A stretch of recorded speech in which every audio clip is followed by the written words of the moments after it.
नमस्कार साथियों, कैसे हैं आप लोग। आशा करती हूँ स्वस्थ होंगे, मस्त होंगे।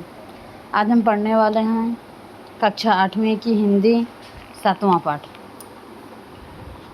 मैं आप सभी का स्वागत करती हूँ आपके अपने चैनल हिंदी भाषा देश की आशा पर। स्टार्ट करते हैं। हम इसमें देखेंगे पाठ में क्या सीख मिली है और क्वेश्चन आंसर्स और व्याकरण। स्टार्ट करते हैं। पाठ 7, स्वराज्य मेरा जन्मसिद्ध अधिकार है। लोकमान्य बाल गंगाधर तिलक। प्रस्तुत भाषण लोकमान्य बाल गंगाधर तिलक जी का बहुचर्चित भाषण है। इसमें उन्होंने पराधीन भारतीयों को यह नारा दिया था कि स्वराज्य मेरा जन्मसिद्ध अधिकार है।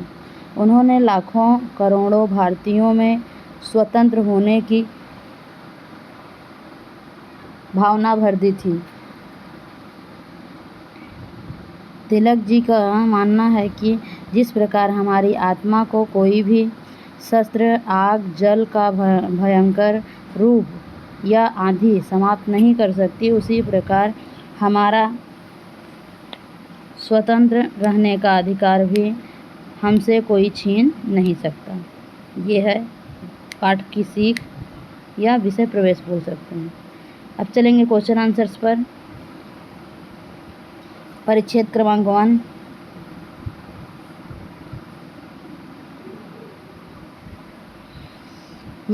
मैं यद्यप शरीर डैश डैश सुखा नहीं सकती। शब्दार्थ है, आप शब्दार्थ की जिस शब्दार्थ की जरूरत है आप देख सकते हैं। चलेंगे प्रश्न उत्तर पर। कृति नंबर 1, आकलन। निम्नलिखित विधानों को सही करके लिखिए। तिलक जी ने कहा है कि यद्यप शरीर से जवान हैं किंतु उत्साह में बूढ़े हैं, तो गलत है, इसको सुधारना पड़ेगा। दूसरा देखते हैं, आत्मा बूढ़ी जर्जर हो सकती है और नष्ट भी हो सकती है, परंतु शरीर अमर है, ये भी गलत है। उत्तर देखेंगे। अगला क्वेश्चन है जिसका उत्तर लिखना है। लोकमान्य तिलक जी द्वारा दिया गया नारा, स्वराज्य हमारा जन्मसिद्ध अधिकार है। पहले का आंसर देखेंगे। तिलक जी ने कहा है कि यद्यप शरीर से बूढ़े हैं किंतु उत्साह में जवान हैं। आगे दूसरे का आंसर है, शरीर बूढ़ा और जर्जर हो सकता है और नष्ट भी हो सकता है, परंतु आत्मा अमर है। दूसरे का आंसर है, लोकमान्य तिलक जी द्वारा दिया गया नारा, स्वराज्य मेरा जन्मसिद्ध अधिकार है।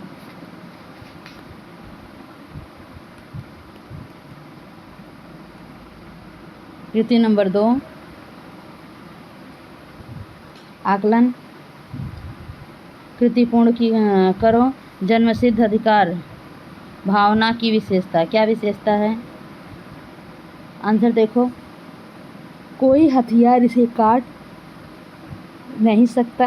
दूसरा, कोई आग इसे जला नहीं सकती, कोई जल इसे भिगो नहीं सकता, कोई हवा इसे सुखा नहीं सकती। यह है आत्मा की या जन्मसिद्ध अधिकार का भावना की विशेषता। कृति नंबर 3, शब्द संपदा। निम्नलिखित शब्दों के पर्यायवाची शब्द लिखिए। हवा, आग, पानी, जवान। दूसरा है, निम्नलिखित शब्दों के लिए शब्द समूह लिखिए। आंसर देखेंगे। हवा का होगा समीर, आग का अनल, पानी का सलील, जवान का युवा। शब्द समूह, अमर, जो कभी न मरे, कभी अविनाशी, जिसका कभी विनाश न हो। कृति नंबर 4, होम रूल पर 25 से 30 शब्दों में टिप्पणी लिखिए। बाल गंगाधर तिलक 1916 ईस्वी में होम रूल लीग की स्थापना की, जिसकी इसी स्थापना के उत्तरदायित्व अनेक कारक थे। प्रथम विश्व युद्ध में ब्रिटेन द्वारा भारतीय संसाधनों का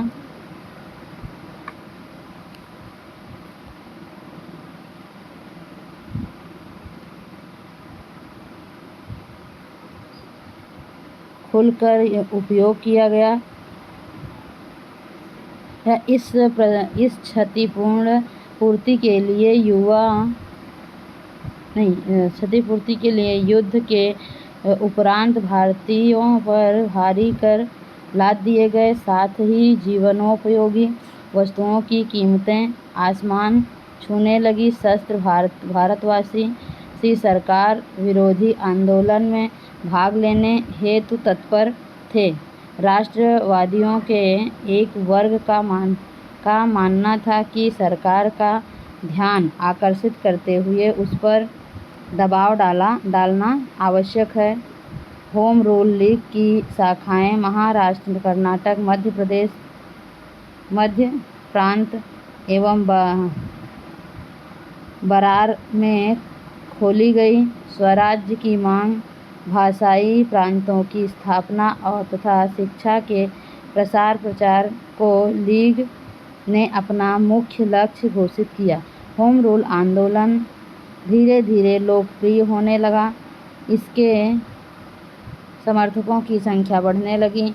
ये लीग द्वारा सामाजिक कार्यों का आयोजन किया गया तथा स्थानीय प्रशासन के कार्यों में भागीदारी निभाई गई। परिच्छेद क्रमांक 2 पाठ्यपुस्तक पृष्ठ क्रमांक 42 से 43 से लिया गया है। मैं उससे भी आगे पाप का भागी है। शब्दार्थ आप यहाँ से देख सकते हैं।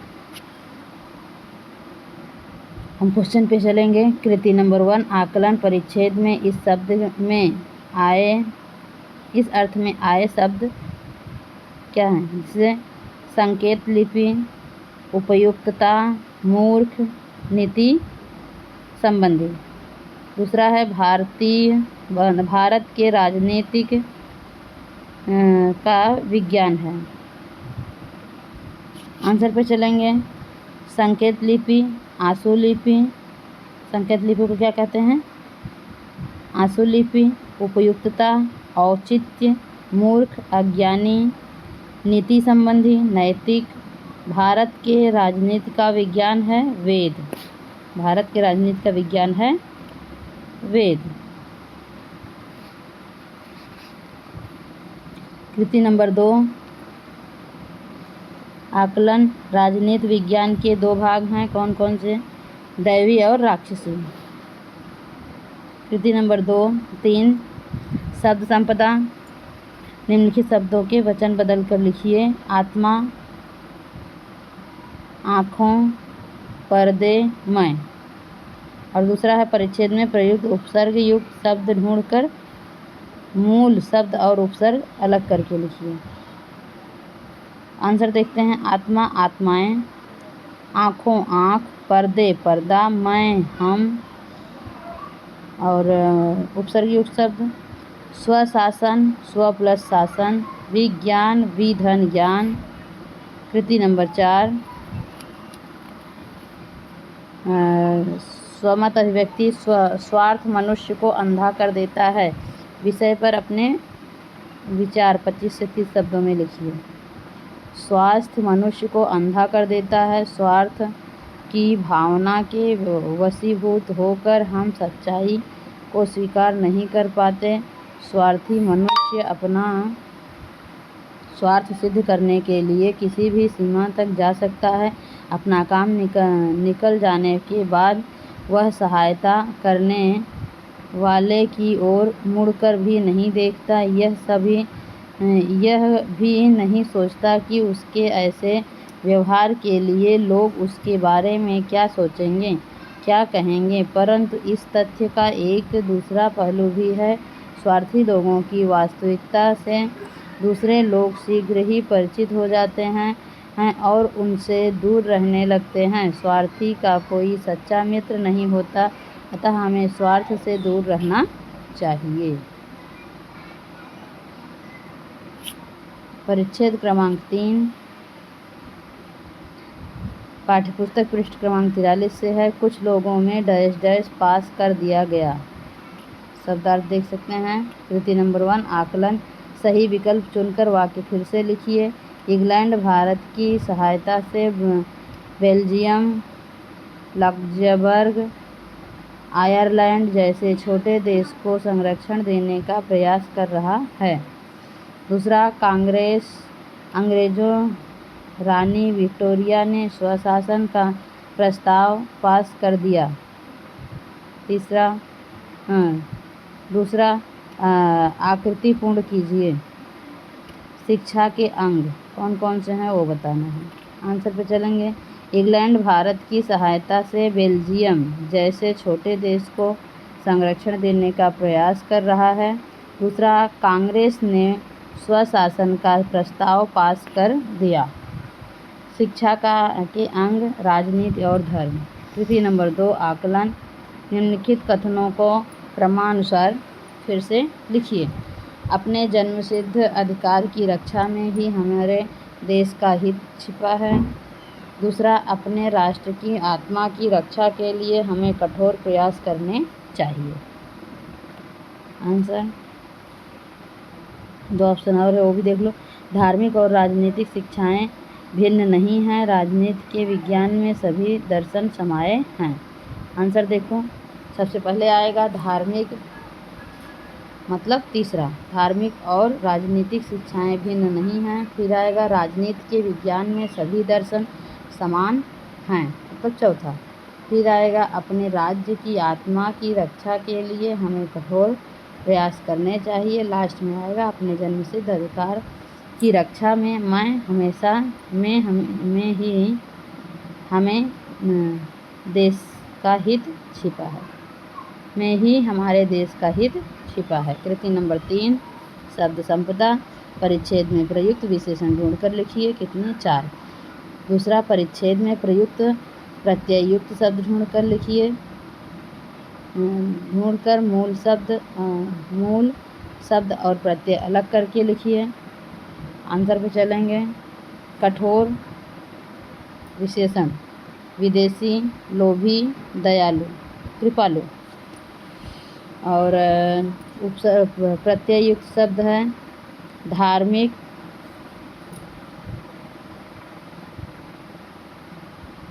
धर्म प्लस इक। दूसरा है हानिकारक, हानि प्लस कारक। आगे देखेंगे। कृति नंबर 4,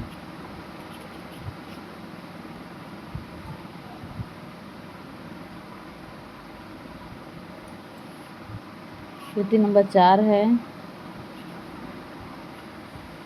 हमारा जन्मसिद्ध अधिकार स्वतंत्रता विषय पर अपने विचार 25 से 30 शब्दों में लिखिए। स्वतंत्रता किसे पसंद नहीं है? पिंजरे में बंद पक्षी हो या खूंटे से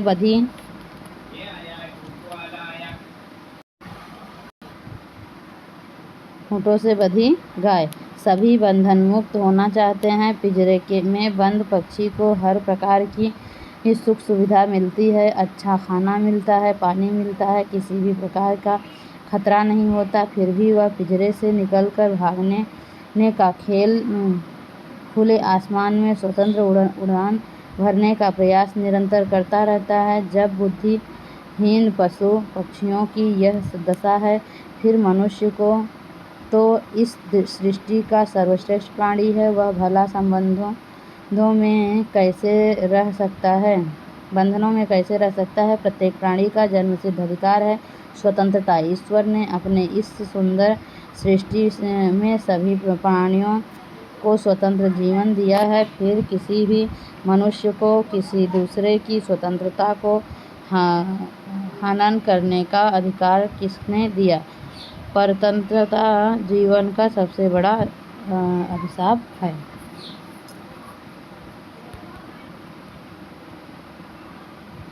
परिच्छेद क्रमांक 4 पाठ्यपुस्तक पृष्ठ क्रमांक 43 लिया गया है। प्रांतीय सम्मेलन देने को तैयार हैं। शब्दार्थ है, आप देख सकते हैं। प्रश्नोत्तर चलेंगे। कृति नंबर 1, संजाल पूर्ण कीजिए। ये करने पड़े तो भी प्रांतीय सम्मेलन का प्रस्ताव लागू करने के प्रति दृढ़ता। पहला,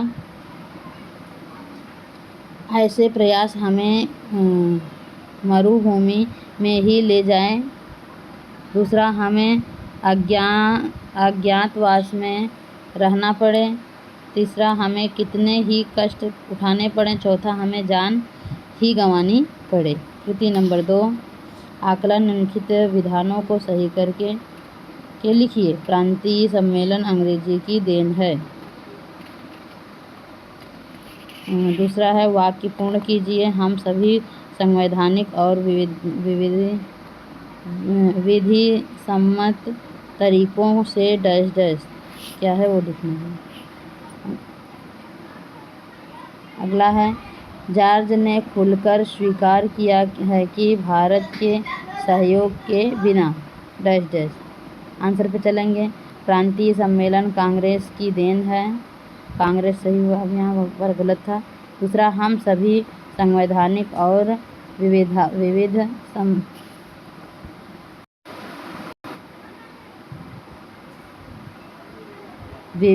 सम्मत तरीकों से स्वशासन की प्राप्ति के लिए कार्य करेंगे।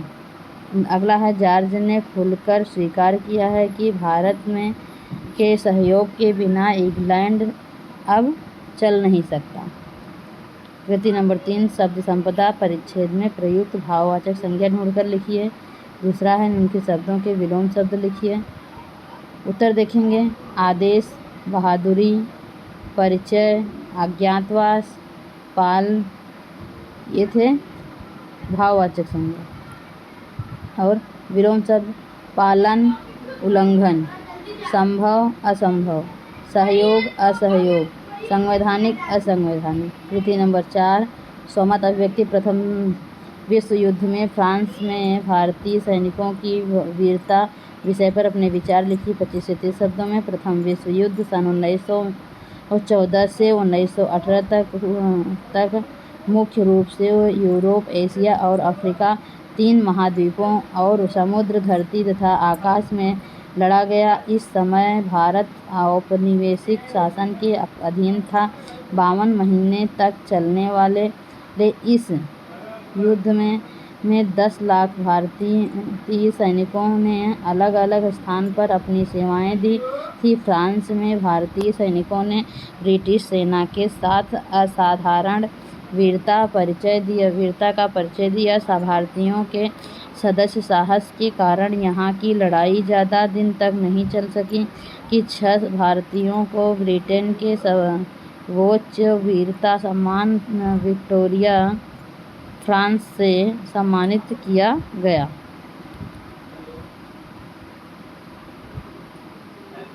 संपूर्ण पाठ पर आधारित स्वाध्याय प्रश्न टिप्पणी लिखिए। लोकमान्य तिलक पर। लोकमान्य बाल गंगाधर तिलक का जन्म 23 जुलाई 1856 को महाराष्ट्र के रत्नागिरी में जिले के चिखली गांव में एक सुसंस्कृत मध्यम वर्गीय ब्राह्मण परिवार में हुआ था। इनके पिता अपने समय के लोकप्रिय शिक्षक थे। बालक तिलक बचपन से ही मेधावी थे। तिलक ने BA ऑनर्स के बाद बम्बई से LLB की परीक्षा पास की। वे उन दिनों भी सोचा करते थे कि देशवासियों की सेवा के लिए सर्वोत्तम योजना क्या हो सकती है। उन्होंने 1880 में न्यू इंग्लिश स्कूल और कुछ साल बाद फर्ग्यूसन कॉलेज की स्थापना की। तिलक हिंदुस्तान के एक मुख्य नेता, समाज सुधारक और स्वतंत्रता सेनानी थे। पराधीन भारत में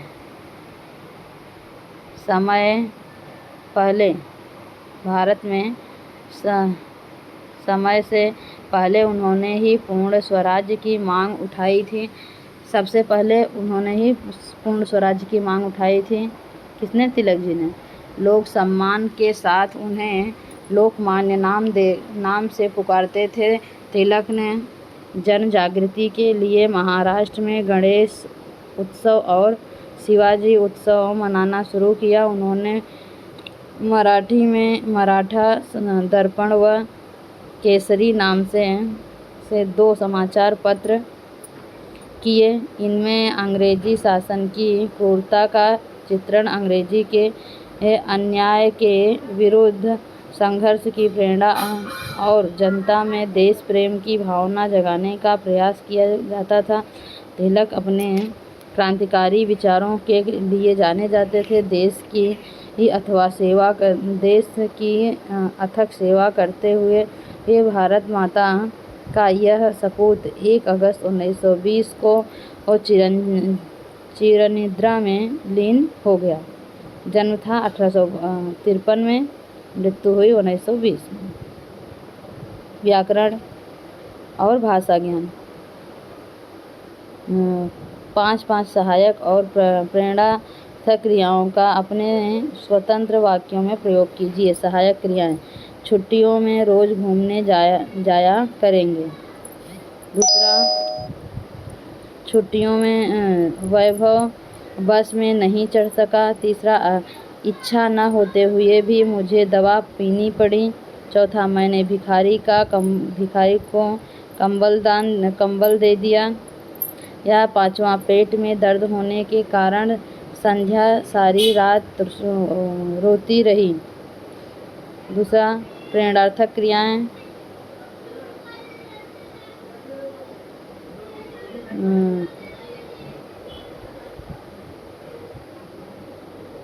माँ ने दर्जी से कपड़े सिलवाए। शिक्षक ने निबंध लिखवाया। सलील ने कुत्ते को दूध पिलाया। दादी ने माली से पौधे लगवाए। माँ ने कहलवाया है कि खाना समय पर खाना।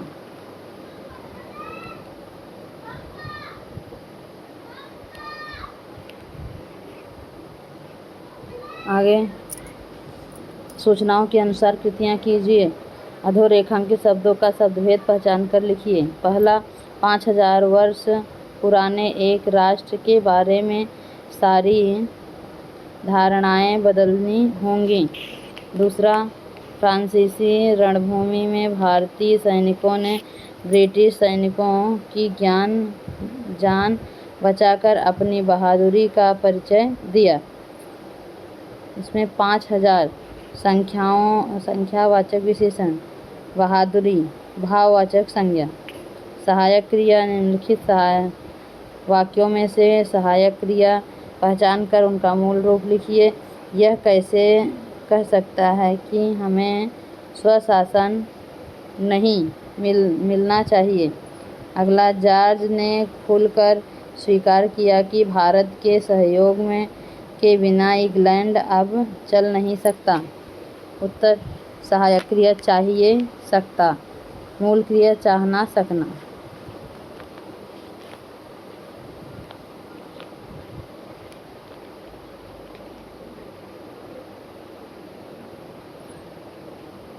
विराम चिन्ह: निम्नलिखित वाक्यों में यथास्थान उचित विराम चिन्ह का प्रयोग करके वाक्य फिर से लिखिए। राजनीति के विज्ञान के 2 भाग हैं, पहला दैवी और दूसरी राक्षसी।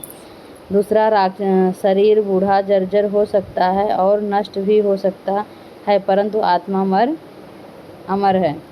दूसरा, राजनीति के विज्ञान के 2 भाग हैं, पहला दैवी और दूसरा राक्षसी। शरीर बूढ़ा जर्जर हो सकता है और नष्ट भी हो सकता है, परंतु आत्मा अमर है। वाक्य भेद: निम्नलिखित वाक्यों का अर्थ के आधार पर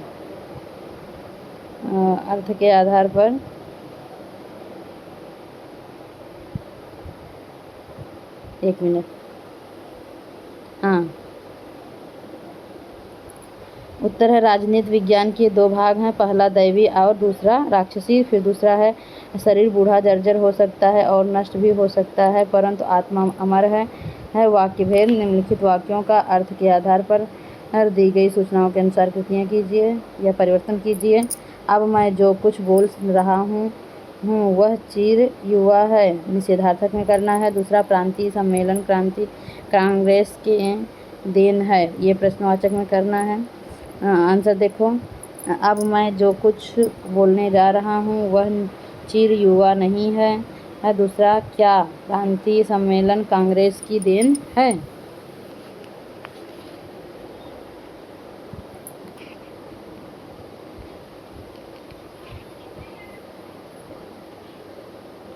अगला,